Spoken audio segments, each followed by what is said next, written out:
በስመ አብ ወወልድ ወመንፈስ ቅዱስ አሃዱ አምላክ አሜን። በመላው ዓለም ያላችሁ ልዑል እግዚአብሔር ወልድ ከሰማይ ሰማያት ወርዶ ከድንግል ማርያም ተወልዶ በ30 ዘመኑ በዮርዳኖስ ተጠምቆ በቀራንዮ አደባባይ ተሰቅሎ ደሙን አፍሶ ስጋውን ቆርሶ የገዛችሁ አበው ካህናት፣ አሃው ዲያቆናት፣ የቤተ ክርስቲያን ጌጦች ምእመናን፣ አባቶቼ፣ እናቶቼ፣ ወንድሞቼና እህቶቼ የአብ ጸጋ ይደርባችሁ፣ የወልድ ቸርነት አይለያችሁ፣ የመንፈስ ቅዱስ ኅብረት አንድነት በሁላችሁ አድሮ ይኖር። የቅድስተ ቅዱሳን ድንግል ማርያም ምልዕተ ክብር ምልዕተ ውዳሴ መዝገበ ጸሎት አቁራሪተ መዓት ሰዓሊተ ምሕረት ምዕራገ ጸሎት እማምላክ ወላዲተ አምላክ በምልጃዋ አትለያችሁ። ይህችን ሰዓት የእግዚአብሔርን ቃል የእሱን ቃል እንድንነጋገር የፈቀደልን ቸሩ መሐሪ ይቅር ባይ ገናና አምላካችን እግዚአብሔር ስሙ የተመሰገነ ይሁን። የመላእክት ጥበቃ አጥር ይሁናችሁ። የነቢያት የሐዋርያት ጸሎት ጋሻ ይሁናችሁ። የሰማዕታት ደም ይጠራችሁ። የቅዱሳን በረከት እንደ ዝናብ በእናንተ ላይ ይውረድ። እሱን አጋዥ ረዳኢ በማድረግ ዛሬ ወሳኝ ከሆኑ ትምህርቶች በቤተ ክርስቲያናችን ሥርዓት ስለ ጋድ አስተምራለሁ። ገና ረቡዕ ነው። ማክሰኞ ይጾማል። ሮብ ይበላል ወይ? ብዙ ሰዎች ሁሉ ጊዜ በዓሉ ለየት ብሎ በሚውልበት ጊዜ ይቸገራሉ። የሚቸገሩበት ምክንያት ምንድነው? ሕጉን ካለመማር ካለማስታወስም አንዳንድ ጊዜ ያጋጥማል። ለምሳሌ የዛሬ 3 ዓመት ላይ ስንነጋገር የነበረው ገና ዓርብ ላይ ስለነበረ ነው። አሁን ደግሞ በ2018 ረቡዕ ቀን ነው። ስለዚህ አሁን ገና የፊታችን ሮብ ነው። ስለዚህ ሮብ ነውና በዚህ ሮብ ቀን ምግብ መብላት ይቻላል ወይ? ወይም ጾም ይቻላል ወይ? እሱንም ማሰብ ያስፈልጋል። ጾም ይቻላል ወይ? በዚህ ቀን መጾም ወይም አለመብላት ወይም መብላት የትኛው ነው የሚሆነው? በኢትዮጵያ ኦርቶዶክስ ተዋሕዶ ርቲት ሃይማኖት 7 አጽዋማት አሉ። እነዚህም 7ቱ ዋና ዋናና የአዋጅ ጾም ከ7 ዓመት ጀምሮ ያለ ሁሉ እንዲጾማቸው ከበሽተኛ ወይም ከተለያየ ምክንያት በስተቀር እነዚህን ጾም ኦርቶዶክሳውያን ክርስቲያኖች በጠቅላላ እንዲጾሟቸው ታዟል። ከነዛ ውስጥ አንዱ የጋድ ጾም ነው። የጋድ ጾም የሚጾመው በዓመት 2 ብቻ ነው። 2 ብቻ። ትንሹ ከ7ቱ አጽዋማት ትንሹ ጾም ጋድ ነው። ሁለተኛ ትንሹ የትኛው ጾም ነው? አስታውሱ። ከ7ቱ አጽዋማት ትንሽ ነነዌ። እሷ ደግሞ የስንት ቀን ጾም ነች? ነነዌ ምን ጾማት?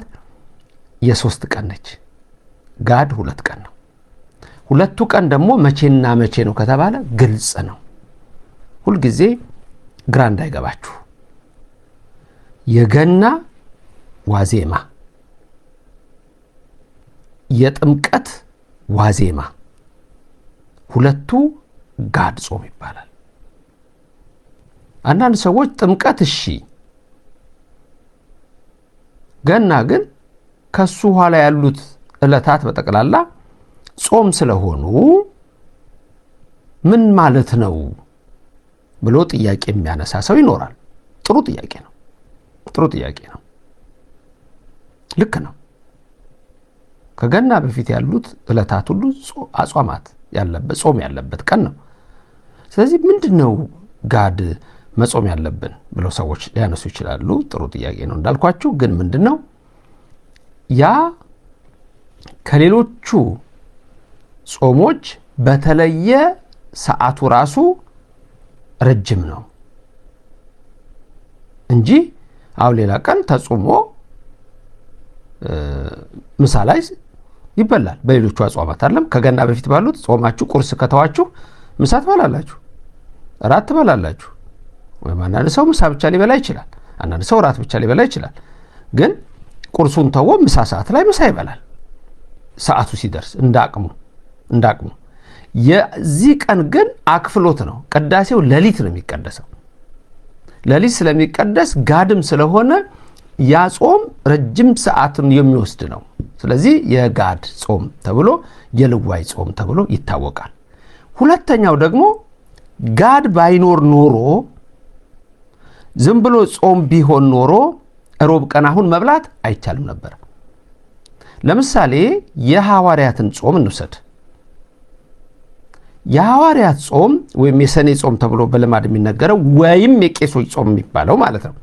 አሁን እሱ የሚፈታው ሁልጊዜ ፋሲካው መቼ ነው? እሱ ጾም ሐምሌ 5 ቀን ነው። ሐምሌ 5 ቀን የነቢያት ጾም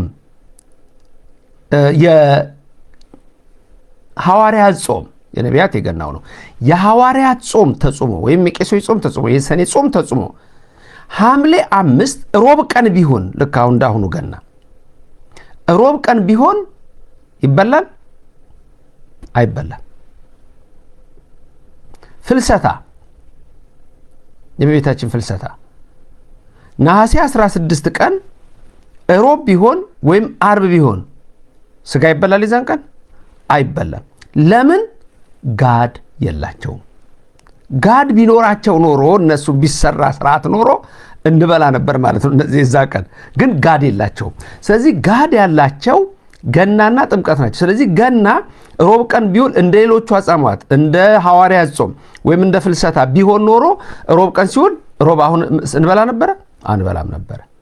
ጋድ ስለሆነ ግን የተለወጠ ልዋጭ ማለት ስለሆነ በዛ ፋንታ ይሄኛውም ቀን ስለሚጾም እንደገና ደግሞ በተለያየ ምክንያት ያልጾሙ ሰዎች ያችንም ቀን ይጾማታል። ቢያንስ ጋድን የሚጾሙ ሰዎች አሉ። ታመውም ቢሆን ወይም ደግሞ በተለያየ መንገድ ሄደው ያችን የሚያስቧት ሰዎች ደግሞ ይኖራሉ።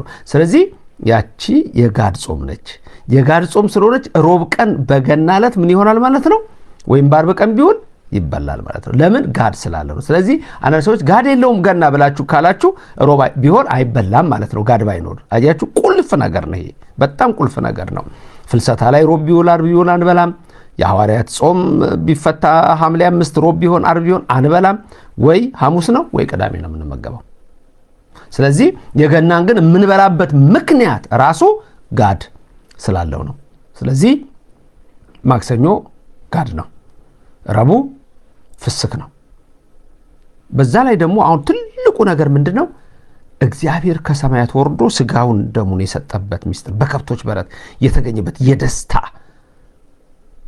በዓል በመሆኑ ራሱ ጌታ ከሰማይ ሰማያት የወረደበት ስለሆነ ልዩ ቀናችን ነው የጌታ በዓል።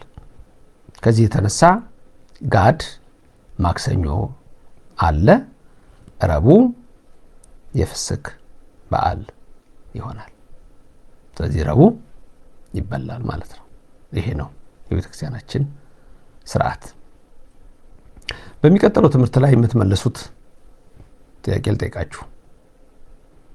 ይሄ ጥያቄ ከመጽሐፍ ቅዱስ ጥያቄ ጋር አንድ አይደለም። የመጽሐፍ ቅዱስ ጥያቄ አሁን በዓሉ እንዳለፈ ሁላችሁም ቀጥታ 50 ጥያቄ ተመለሳላችሁ። እሱን ነግራችኋለሁ። አሁን ግን የምጠይቃችሁ 5 ነገሮች ልጠይቃችሁ በአንድ ነገር ላይ ነው። የጌታ ልደት በተመለከተ መልስ እንድትሰጡኝ እንድትጽፉ ፈልጋለሁ ሁላችሁም። አንደኛ ጌታ የተወለደበት ዘመኑ።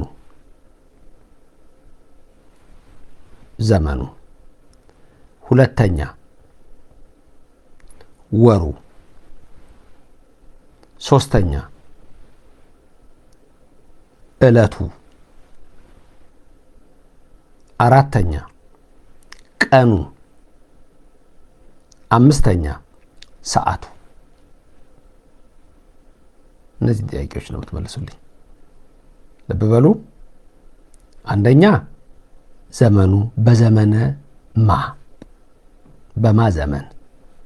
ዘመን ለአራት ይከፈላል፣ ማቴዎስ፣ ማርቆስ፣ ሉቃስ፣ ዮሐንስ። ስለዚህ በየትኛው ዘመን ጌታ ተወለደ? 2 ወርሁ ወይም ወሩ፣ በምን ወር ተወለደ?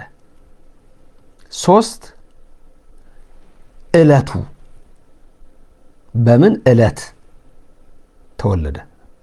ዕለት ማለት እሁድ፣ ሰኞ፣ ማክሰኞ፣ ሮብ።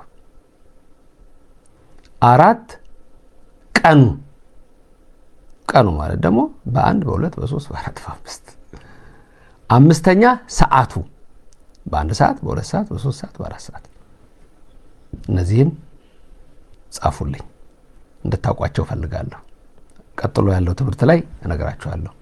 ቀጥሎ ያለው ትምህርቴ ትንሽ ማስጠንቀቂያና መልእክት ነው የሚቀጥለው ላይ። ለዛሬ ግን በዚህ አበቃሁ።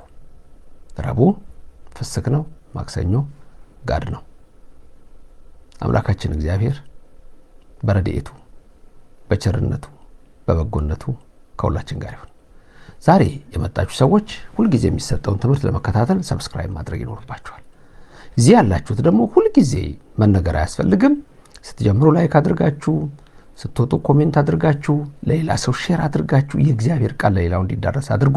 ይህን የምታደርጉትን ሁሉ ደግሞ እንደ ሁሌው መርቃችኋለሁ። የልቦናችሁን ሐሳብ እግዚአብሔር ይፈጽምላችሁ።